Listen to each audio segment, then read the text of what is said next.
Hello friends, आज मी कोळंबी बनवणार आहे। 1 किलो कोळंबी आणली आहे। मी हळद मिठाच्या पाण्यामध्ये धुवून घेते स्वच्छ।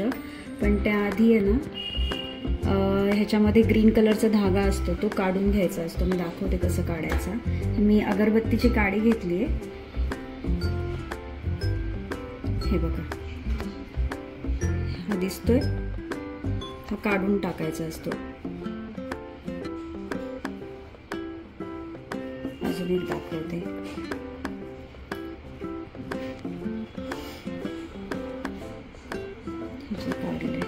काही काहींचे काढून झालेच माझे बऱ्यापैकी, म्हटलं तुम्हाला दाखवावा।